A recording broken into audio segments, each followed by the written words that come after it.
ਤੁਹਾਨੂੰ ਕੀ ਲੱਗਦਾ ਹੈ ਕਿ ਇਸ ਵਾਰ ਬਹੁਤ ਤਗੜਾ ਮੁਕਾਬਲਾ ਲੁਧਿਆਣੇ ਸ਼ਹਿਰ ਦੇ ਵਿੱਚ ਬਹੁਤ ਤਗੜਾ ਮੁਕਾਬਲਾ ਹੈ। ਪੱਪੀ ਸ਼ਾਹਪੁਰੀ ਆਪ ਵੱਲੋਂ ਪੱਪੀ ਪ੍ਰਾਸ਼ਰ और इधरों राजा वड़िंग जी कांग्रेस वालों और बीजेपी वालों रवनीत सिंह बिट्टू। भारतीय जनता पार्टी जैसी तानाशाही वाली सरकार को पूरे देश के परिप्रेक्ष्य में केवल कांग्रेस ही उससे लोहा ले सकती है।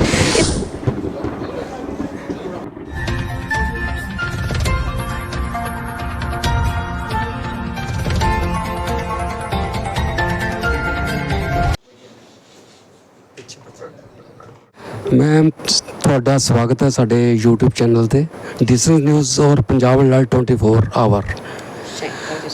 मैम पहले तो आप दर्शकों ਨੂੰ ਆਪਣੀ ਇੰਟਰੋਡਕਸ਼ਨ ਦਿਓ, ਕਿੱਥੇ ਦੇ ਰਹਿਣ ਵਾਲੇ ਹੋ ਤੇ ਕਾਂਗਰਸ ਪਾਰਟੀ ਕਦੋਂ ਤੋਂ ਜੁਆਇਨ ਕੀਤੀ ਤੇ ਵਿੰਗ कमांडर कਦੋਂ ਤੋਂ बने? ओके मेरा नाम विंग कमांडर अनुमा आचार्य है और मैं भारतीय वायुसेना के पहले महिला लॉजिस्टिक्स अधिकारियों में से एक हूँ। 1993 में मैंने भारतीय वायुसेना ज्वाइन किया था और 2017 अक्टूबर में मैंने भारतीय वायुसेना छोड़ी। मेरा काम कॉन्ट्रैक्ट परचेज मैनेजमेंट ऑफिसर की तरह था और कांग्रेस मैंने ज्वाइन की जब कोविड चल रहा था। उस समय मैं डिफेंस एक्सपर्ट के रूप में आती थी, मोदी सरकार को आड़े हाथों लेती थी क्योंकि उस समय चीन हमारी बॉर्डर पे चढ़ के आ गया था और मोदी सरकार ने कह दिया था कि ना तो कोई घुसा है ना कोई घुसा हुआ है। तो उस समय से जब मैंने उनके खिलाफ बोलना शुरू किया वो समय था जब मैंने कांग्रेस ज्वाइन की। ਰਾਜਨੀਤੀ 'ਚ ਦਿਲਚਸਪੀ ਕਦੋਂ ਤੋਂ ਪੈਦਾ ਹੋਈ? ਬਚਪਨ ਤੋਂ, ਜਵਾਨੀ ਵੇਲੇ ਜਾਂ ਹੁਣ ਜਿੱਦਾਂ ਜਿੱਦਾਂ ਤਜਰਬਾ ਵੱਧਦਾ ਗਿਆ? सच तो यह है कि मैं आपकी तरह एक जर्नलिस्ट बनना चाहती थी, लेकिन मेरे पेरेंट्स को मैंने बहुत जल्दी खोया। जब मैं 20 और 21 साल की थी तो दोनों एक एक के बाद चले गए और उस समय मुझे एक जॉब करना पड़ा प्रदेश जो हमारा राज्य है उसकी वन सेवा में। तो मैंने काम किया कुछ समय तक वन विभाग में और उसके बाद मेरा एयरफोर्स में सिलेक्शन हो गया। तो मुझे ऐसा लगता था कि मेरा जो होम टाउन है मध्य प्रदेश में विदिशा, मैं उसका कुछ अच्छा करना चाहती थी क्योंकि सबसे गरीब ज़िला है। तो मुझे लगा कि माँ बाप को श्रद्धांजलि हो जाएगी और मेरा शहर जो है उसे मैं आगे बढ़ा सकूँगी अगर मुझे पॉलिटिक्स में मौका मिलता है तो। जी ਪ੍ਰੈਸ ਕਾਨਫਰੰਸ ਰੱਖੀ ਹੈ ਅੱਜ ਲੁਧਿਆਣੇ ਦੇ ਵਿੱਚ ਰਾਜਾ ਵੜਿੰਗ ਜੀ ਲਈ ਕਾਂਗਰਸ ਵੱਲੋਂ, ਉਹਦੇ ਬਾਰੇ ਆਪਾਂ ਗੱਲ ਕਰਨੀ ਹੈ ਕਿ ਰਾਜਾ ਵੜਿੰਗ ਜੀ ਨਾਲ ਤੁਸੀਂ ਕਦੋਂ ਤੋਂ ਜੁੜੇ ਔਰ ਤੁਹਾਨੂੰ ਉਹ ਕਿਸ ਤਰ੍ਹਾਂ ਦੇ ਸ਼ਖਸ ਲੱਗਦੇ ਹੈ ਔਰ ਕਿਆ ਉਹ ਲੁਧਿਆਣੇ ਦੇ ਵਿੱਚ ਵੱਧ ਚੜ ਕੇ ਜਿੱਤ ਪ੍ਰਾਪਤ ਕਰਨਗੇ? देखिए, राजा वड़िंग और मुझ में एक चीज़ कॉमन है, उन्होंने भी बचपन में अपनी माँ को खोया था तो वो संघर्ष से आगे बढ़े हैं। और चूँकि मैं AICC की कांग्रेस की एक कार्यकर्ता हूँ तो कार्यकर्ता होने के नाते राजा वड़िंग जी से मेरा मिलना हुआ। मैं उनसे पहली बार तो अभी मिली जब मुझे AICC की मीडिया टीम ने पंजाब भेजा, लेकिन जब मैं पहली बार मिली उनके बारे में बहुत कुछ सुना था। एक युवा हैं जिसने संघर्ष देखा है, अपने आसपास के लोगों को जाते हुए देखा है और लुधियाना में वो आए हैं तो उन्होंने जो एक ड्राइव इट अपना जो एक प्लान दिया है लुधियाना के लिए वो उसे पूरी शिद्दत से पूरा करेंगे, इस पे मेरा यकीन है।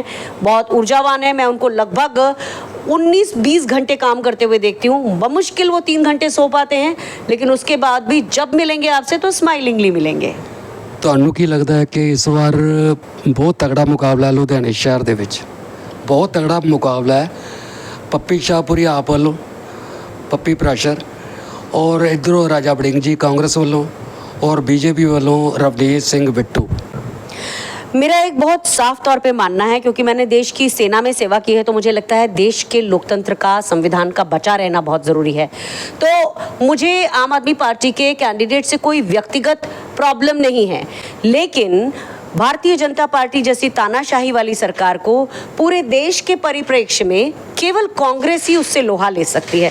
इसलिए मुझे लगता है कि आज हम डायरेक्ट कांग्रेस को ही वोट दें, जिससे संविधान बना रहे हमारा और लोकतंत्र बचा रहे हमारा।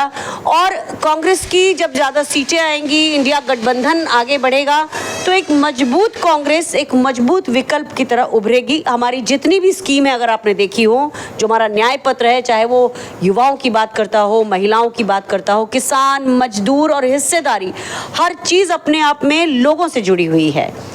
जी मैम, मैं लास्ट टाइम प्रवीण बांसल जी बीजेपी ਦੇ ਨੇ, ਉਹਨਾਂ ਨਾਲ ਗੱਲ ਕੀਤੀ ਸੀ ਕਿ ਮੈਂ ਕਿਹਾ ਤੁਸੀਂ ਰਵਨੀਤ ਬਿੱਟੂ ਜੀ ਨੂੰ ਤੁਸੀਂ ਲਿਆਂਦਾ ਜਾਂ ਪਾਰਟੀ ਨੇ ਲਿਆਂਦਾ? ਤੁਹਾਨੂੰ ਕੀ ਲੱਗਦਾ ਤੁਸੀਂ ਜਿੱਤ ਜਾਓਗੇ? ਔਰ ਦੂਸਰਾ ਕੁਐਸਚਨ ਮੈਂ ਇਹ ਕੀਤਾ ਵੀ ਮੈਨੂੰ ਲੱਗਦਾ ਹੈ ਕਿ ਲੁਧਿਆਣੇ ਵਿੱਚ ਤੁਹਾਡਾ ਮੁਕਾਬਲਾ ਬਹੁਤ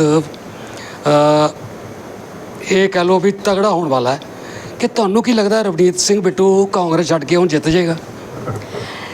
देखिए, जो कांग्रेस छोड़कर चले गए उनके बारे में बात करने से कोई मतलब नहीं लगता। ਨਹੀਂ ਉਹ ਮੇਰੀ ਗੱਲ ਸੁਣੋ, ਉਹ ਕਾਂਗਰਸ ਛੱਡੀ ਵੈਸੇ ਟੋਟਲੀ ਲੋਸ ਦੇ ਵਿੱਚ ਨੇ। ਰੀਜ਼ਨ ਕਾਂਗਰਸ ਨੇ ਉਹਨਾਂ ਨੂੰ ਬਹੁਤ ਕੁਝ ਦਿੱਤਾ, ਦਾਦੇ ਪੜਦਾਦਿਆਂ ਤੋਂ ਉਹਨਾਂ ਦਾ ਚੱਲਦਾ ਆ ਰਿਹਾ ਕਾਂਗਰਸ ਦੇ ਵਿੱਚ, ਲੇਕਿਨ ਉਹਨਾਂ ਨੇ ਇੱਕ ਕਲੰਕ ਲਗਾਤਾ। नहीं, मुझे ऐसा लगता है कि इंसान अपने लिए निर्णय करता है, कई बार वो पावर की तरफ झुक जाता है, वैसा ही शायद उन्होंने किया होगा। लेकिन उस बारे में मैं सिर्फ ये कह सकती हूँ कि भारतीय जनता पार्टी, आपका अपना घर होगा ना, तो आप अपने अच्छे, चाहे वो घर बहुत सुविधा संपन्न ना हो, आप उस अपने घर में रहेंगे। 5 स्टार होटल में आप कितने भी दिन रह लें, थोड़े दिन के बाद आप अनकंफर्टेबल हो जाते हैं। तो कांग्रेस उनका घर थी, छोड़कर गए हैं, बुरा तो लगता ही होगा, लेकिन अब वो कह भी नहीं पाते, दोनों तरफ से फंस गए हैं, तो अब उसके बारे में कुछ कहा ही नहीं जा सकता। ਬਾਕੀ ਮੋਦੀ ਜੀ ਨੇ ਕੇਜਰੀਵਾਲ ਜੀ ਨੂੰ ਅੰਦਰ ਬਿਠਾਇਆ ਹੋਇਆ ਹੈ, ਤੁਹਾਨੂੰ ਕੀ ਲੱਗਦਾ ਕਿ ਆਪ ਦਾ ਕਿੰਨਾ ਕੁ ਸਕੋਪ ਰਹਿ ਗਿਆ? मैं इस वक्त केवल एक ही फोकस रखे हुए हूँ कि देश का संविधान बचना चाहिए। अब नरेंद्र मोदी जी ने हेमंत सोरेन जो सिटिंग मुख्यमंत्री थे उनको भी जेल में डाला, उन्होंने केजरीवाल जी को भी जेल में डाला।